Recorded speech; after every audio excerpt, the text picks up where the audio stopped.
Hey fam, what's up, what's up, what's up? This is Robert Anton here, robertantonnyc.com with your no frills commentary from a singer.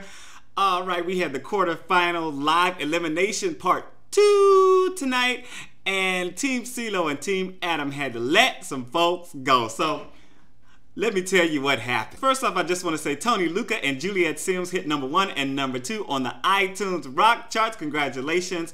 Florence and The Machine performed No Light, No Light. And this was a very interesting performance to me. She's got a strange sound and it uses it to her advantage. Her voice it's just different. You know, it's not my type of music, but I love the dancers and the choir, and the song was just epic, and Team Ceelo was a part of the choir, right? So I was thinking, is this song in a movie? Because they flamed on the screen about some movies. I'm like, is this song in a movie already? It seems like that kind of very dramatic kind of song. But let me tell you, the performance altogether, they were turning it out. They really were turning it out. We get to the results. Team Adam. So America saved Tony Lucca, okay, so he got the most number of votes, and Mathai and Katrina had to sing for their life. Adam said he got hate mail from eliminating Pip last night, and he also said somebody tried to kill him. I don't know if he was joking or not, but I've seen the hate mail to Katrina. I haven't seen any to Adam yet, but I guess he got quite a bit. Pip had a lot of followers, and I'm sure they weren't too happy, but I felt like Adam made the right decision last night. For Team Ceelo, America saved Jamar Rogers. Yay! And his mom was showing out in the audience. She was jumping and screaming and all. She was letting him have it.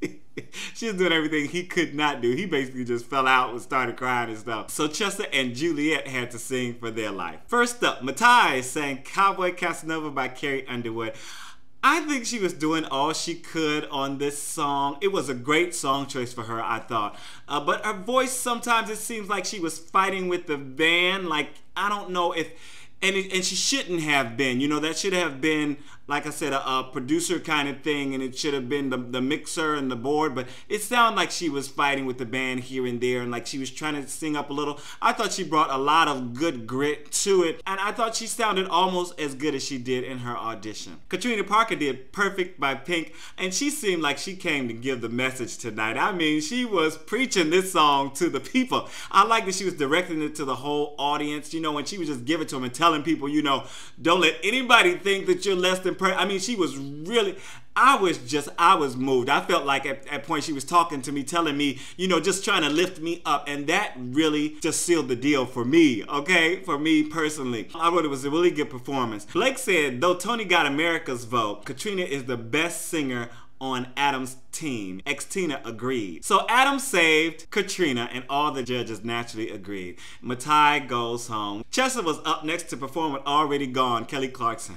Don't these people ever learn? I'm sorry. Already Gone in your survival song? That is not a good choice, Cheesa. Don't you know that? Don't people watch these shows? You do not sing a song like that where you have to... With a title like that, you just don't do it. You just don't. It's not done. I have not seen anyone survive. I do not remember. Let me say, I do not remember anyone surviving after singing something about how they're already gonna be off, or they're. It just generally does not work out good. But this was a good look for her. I did think the song was fit good for her voice, and the song choice was a surprise. I liked how she started it out. It was very sweet and sensitive. Of course, she made sure to give us a big note at the end. She was definitely all in for the performance. She was really just doing her thing. You know, she was really a lot of conviction. She had a lot of conviction. Blake and Christina said she was under pitch until the big note. That's the whole dang song, you know? And Adam said he's also pitchy most of the time. Juliette Simms sings Torn. She kind of didn't sound like herself in the beginning of this song, in the opening. Then she started bringing a little more grit, and it sounded more like the Juliet I've heard on the show. I enjoyed some of the performance. She wasn't sounding, it sounded like a copycat version in the beginning, so I wasn't enjoying that. But when she brought a little more of herself to it, I liked it a lot more. Ceelo saved Juliet. Christina and Blake agreed. Adam didn't even have a say. So next week is the semifinals with the top 8. Are you guys gonna still be watching, or is your favorite already gone home? This is Robert Anton. Make sure to check out my So You Want to Be a Singer series right here on YouTube. And I also have many originals on the site under my originals playlist. All right, I'm out. Peace. By Natalie Umbruglia. Natalie Umbruglia. Umbruglia. I'm probably gonna cut that.